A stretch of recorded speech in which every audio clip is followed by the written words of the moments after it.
네, 다음은 직선성입니다. 리니어리티인데 이것의 이 직선성의 정의는 우리가 분석하고자 하는 분석 물질의 농도 대 장비의 응답값입니다. 그래서 이것에 대한 함수로 나타내주는데 농도를 x축으로 이렇게 하고 그 다음에 장비의 응답값 리스폰스로 해가지고 어떤 1ppm에 대해서 얼마만큼의 리스폰스를 가지는지 예를 들어 그러면은 4ppm에 대해서는 얼마의 레스폰스를 가지는지 이것들에 대한 어떤 함수를 나타내는 것이 직선성입니다. 이거는 이제 일반적으로 보통 얘기하는 캘리브레이션 커브라고 얘기할 수가 있겠죠.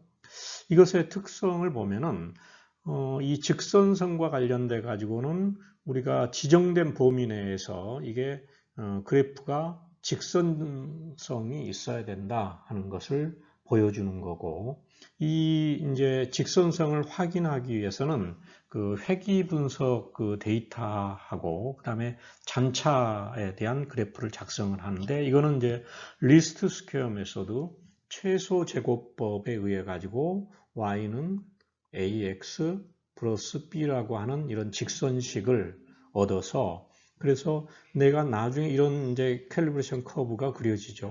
그러면은 모르는 값을 얻었어요. y 값을 얻으면은 이것을 수식에 대입해서 x 값, 농도가 얼마가 나오는지를 이렇게 추정을 하는 건데 이것의 이제 직선 구간을 구해줍니다. 근데 만약에 이게 이제 직선적이지 않고 이게 이제 비선형이 있으면은 이게 비선형의 원인을 밝혀내는 것이 굉장히 중요합니다. 우리가 정량하고자 하는 그런 범위 내에서 직선성이 없으면은 그래서 직선성의 범위로 이것을 시험 방법을 한정을 해버리는 경우들이 많이 있어요. 그래서 경우에 따라서는 또이 범위를 직선 구간 범위를 뭐 2개를 그린다든지 그런 경우들도 있습니다.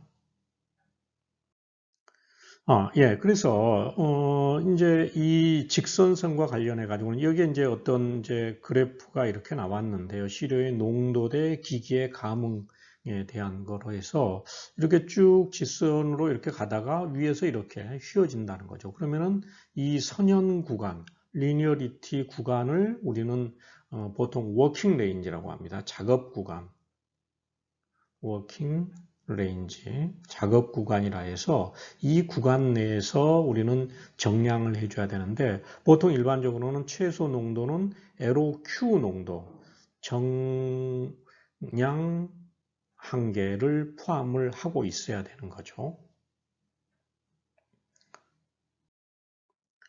네, 그러면 이제 이것을 수행하는 방법은 어떻게 되느냐 하면은 보통 캘리브레이션 커브를 그릴 때는 5포인트 이상을 잡아야 된다는 거죠. 이렇게 여기가 농도고 여기가 리스폰스가 감응도를 나타내 준다. 그랬을 때 이것을 최소한 셋, 넷, 5포인트 정도는 그려가지고 이것을 최소 제곱법에 의해 가지고 y는 ax 플러스 b라고 하는 수식을 구하는데 그런데 가끔 보면은 이것을 0점을 통과하게 만드는데 이렇게 하면은 되지 않습니다. 그래서 항상 최소 농도, 이거 최소 농도는 보통 일반적으로 하한 농도는 LOQ로 해야 됩니다. LOQ가 되고 그리고 경우에 따라서는 LOD를 포함시켜 가지고 LOQ는 그 위의 농도가 되겠죠. 보통 3배 정도 농도가 되니까. 그래서 여기서부터 여기까지가 이 직선 구간이다 하는 것을 보여준다는 거죠. 그러면서 정량 데이터를 낼 때는 항상 이 LOQ 이상의 농도값만이 정량 값으로 해줘야 되지 이 LOQ 이하이면서 뭐 LOD 이상인 이 중간에 어떤 값을 내면은 그거는 신빙성이 없다는 거죠. 데이터로서의 신뢰성을 가지지 못한다 하는 겁니다. 그리고 이제 이 캘리브레이션 커브를 그릴 때 이 직선성을 볼 때 이 농도, 각각의 농도가 있으면은 그 농도는, 각 농도는 보통 최소 2회 이상 또는 보통은 3회 이상을 해서 그것의 평균 값을 가지고서 캘리브레이션 커브를 그려줍니다. 그리고 보통은 이거는 이제 검정곡선 파라메타 계산에는 사용하지 않지만은 바탕시료하고 재료시료도 이것을 분석을 해줘 가지고 경우에 따라서는 이것을 바탕값을 빼줘 가지고 플로팅을 해주는 경우들도 있습니다. 그리고 이제 그 캘리브레이션 커브가 그려졌으면은 이것을 판정 기준인데 보통은 이것을 R 스퀘어 값을 가지고서 CB 값을 가지고서 하는데 이게 뭐 0.99 이상이면 좋다. 그런데 이렇게 해서 판정을 하는데 이것은 바람직하지가 않습니다. 그렇게 되고 그리고 이 캘리브레이션 커브를 그릴 때 이 농도 범위는 어떻게 해줘야 되냐면은 농도 간의 간격은 어떻게 해줘야 되냐면 이것을 이 밑에 아래에서 이렇게 촘촘히 하고 위에서 이렇게 한 칸을 이렇게 띄워준다. 그러면은 이것은 바람직하지 않습니다. 이런 캘리브레이션 커브는 이 사이가 많이 비어 있다는 거죠. 이렇게 아래 구간을 굉장히 촘촘하게 하고 위에다가 이렇게 한두 개를 이렇게 해주면은 굉장히 리니어리티가 잘 나와요. 그러면은 이거는 이제 나중에 데이터에 오류가 만약에 있을 수가 있으니까 측정 농도 범위에서 고르게 이 포인트들을 이렇게 잡아줘야 된다 하는 거죠. 이렇게 한쪽에 이렇게 쏠리면은 좋지 않다 하는 거죠. 그리고 이제 이것의 판정 기준은 보통 뭐 R 스퀘어 값을 가지고서 하는데 그것은 좀 제 생각에는 바람직하지 않습니다. 그래서 판정 기준은 어떻게 해주느냐? 역계산된 농도 값이 이론치의 플러스 마이너스 15%이어야 되고 그리고 최소 75%는 이 기준을 만족해야 된다 하는 건데 이 포인트를 예를 들어 5포인트를 했다. 그러면은 5포인트를 해가지고 75%, 즉 4개 이상은 플러스 마이너스 15% 이내의 이론치가 역계산해가지고 나와야 된다는 거죠. 거기에 대해서 좀 구체적으로 한번 살펴보도록 하겠습니다. 자, 여기에 예를 들어 가지고 값을 해줬는데요. 이런 이제 그래프를 만들어 봤습니다. x가 1일 때 y가 1이고 x가 2일 때 y가 2이고 지금 이겁니다. x가 1일 때 y가 1이고 x가 2일 때 y가 2이고 그리고 4일 때 4.3이고 6일 때 6, 뭐 8일 때 8.5다. 이랬을 때 이 캘리브레이션 커브를 그리면은 y는 이런 값으로 나와요. 그리고 R 스퀘어 값은 0.997이 나옵니다. 그래서 이것을 역계산을 해봅니다. 역계산을 해주는데 역계산 예를 들어 X 값이 1인데 이 X 값이 Y 값은 얼마냐 하는 것을 계산하는 거죠. 계산을 해봤을 때 1일 때는 이 그래프 상에서는 1.02가 나오고 2일 때는 1.97이 나오고 여기 6일 때 같은 경우를 보면은 6일 때는 5.75죠. 6인데 원래는 6이 나와야 되는데 5.75가 나왔다는 거죠. 값이 이 앞에 이 부분에서 나오겠죠. 자, 그래서 이것의 차이를 보면은 마이너스 1.8%에서부터 뭐 4.1% 안에 들었죠. 그래서 역계산한 값이 퍼센트가 플러스 마이너스 15% 이내에 전부 다 들었어요. 자, 이 정도면 굉장히 오케이입니다. 자, 그런데 이 경우를 한번 봐보죠. 1일 때 0.95, 2일 때 2.3, 4일 때 4.3 쭉 해가지고 이것에 캘리브레이션 커브를 그렸더니 y는 0.9604x 플러스 0.1665고 r 스퀘어 값이 0.9873이에요. 우리가 볼 때도 별로 안 좋죠. 이것을 실제 계산을 해보자는 거죠. 역계산을. 그러면은 1일 때는 이 수식에서는 얼마가 나오냐면은 1.11이 나와요. 그리고 2일 때는 2.57. 그러니까 즉 2일 때, 이게, 2일 때는 y가 2.3이죠. 2일 때 이렇게 나와야 되는데 이게 2일 때 2.57이라고 하는 값이 나옵니다. 2.57이 값이 나오고 그래서 결국은 이것들의 차이를 봤더니 이렇게 차이가 났어요. 하나는 28.4%, 2일 때는 그러니까 y가 2.3일 때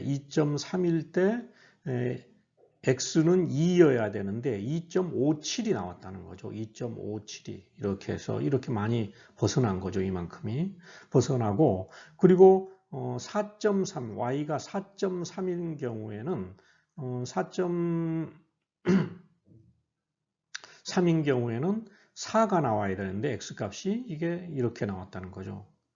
이 값이 이만큼 잔차가 생겨났다 하는 거죠. 그래서 이 두 개의 경우에 다른 것들은 플러스 마이너스 15% 안에 들었는데 이 x가 2인 값하고 x가 4인 값에서는 28.4%하고 16.3%만큼 이렇게 적게 나온다는 거죠. 그래서 이 범위 값을 내가 만약에 측정이 시료에서 나왔다. 그러면은 이게 이렇게 돼가지고 이 값이 나오는데 이 값이 정확한 값이 아니라는 거죠. 자, 이랬을 때는 어떻게 해줘야 되느냐? 캘리브레이션 커브를 다시 그리든지 또 시료 전처리 방법을 달리해야든지 하는 방법을 취해야 됩니다. 자, 그리고 이 직선성을 볼 때 우리가 굉장히 중요한 게 뭐냐면 아까 셀렉티비티, 선택성에서도 봤는데 이 매질 효과, 매트릭스 이펙트를 우리가 봐줘야 됩니다. 여기에 한 예가 있는데요. 퍼클로레이트를 분석을 하는 데 있어서 매트릭스가 퍼클로레이트 양이 그라운드 워터, 이게 이제 지하수는 굉장히 지저분하잖아요. 거기에 굉장히 토양 성분도 있고 거기에 다양한 성분들이 있어가지고 매트릭스 이펙트 해가지고 농도에 따라서 굉장히 이 기울기가 낮아요. 그런데 이것을 리에전트 워터, 시약 그러니까 정제수가 되겠죠. 정제수에다가 퍼클로레이트를 집어넣어줘 가지고 똑같은 양일 때 그럴 때 보면 여기에 예를 들어 20ppb네요. 20ppb일 때 이런 굉장히 리스폰스의 차이가 이렇게 생겨난다는 거죠.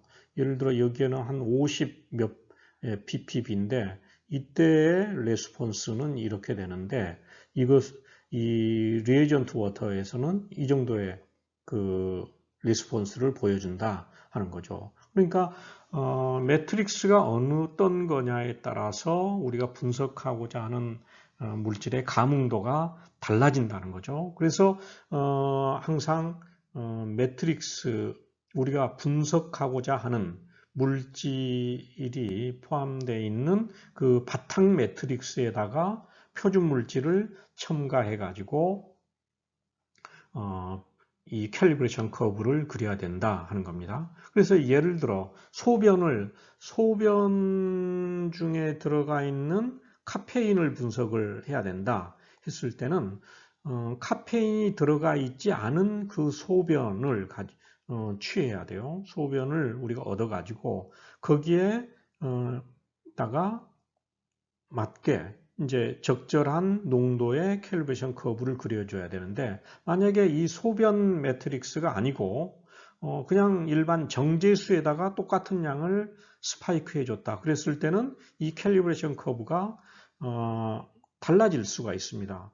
이런 기울기를 가질 수도 있고 기울기가 이렇게 커져 버릴 수도 있어요. 그러면은 동일한 그 레스폰스에 대해서 값들이 다 다르죠. 값들이 다 달라져 버린다 하는 거죠. 그래서 이 매트릭스 이펙트를 고려해 줘야 된다 하는 내용입니다. 이게 굉장히 중요합니다.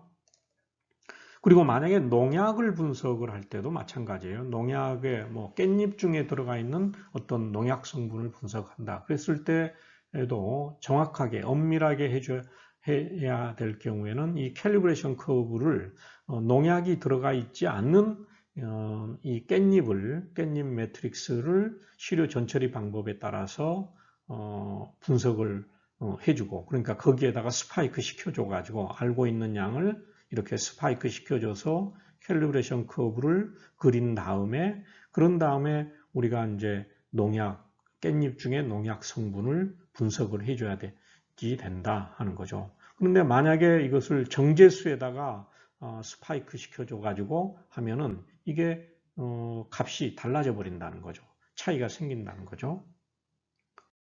자, 그래서 여기에 이제 그 직선성을 나타내주는 한 사례로서 이거는 이제 암프롤륨, 계속해서 해오고 있는 암프롤륨을 동물용 의약품인 암프롤륨을 소고기 중에 스파이크 시켜줘 가지고 캘리브레이션 커브를 그린 건데, 이거는 하나, 둘, 셋, 넷, 다섯, 6포인트를 했네요. 그리고 이제 여기에는 아마 이게 에로 Q가 되고, 그리고 여기는 에로 D가 되는데, 이 에로 Q 농도에서부터 상한 농도까지 이 안에 들어가 있는 어떤 이 범위에 속한 양을 정량을 한다 하는 건데, 이건 이제 직선식은 이렇게 얻었고 R 스퀘어 값은 이렇게 얻어서 캘리브레이션 커브를 그렸습니다. 그래서 이제 우리가 모르는 어떤 소고기를 측정을 했는데 거기에 암프롤륨이 들어가 있느냐, 그것을 보려고 할 때 암프롤륨이 만약에 크로마토그래피 상에서 이 정도의 그 피크 에어리어가 나왔다. 그러면은 이것은 얼마냐 값을 얻을 수가 있다 하는 거죠.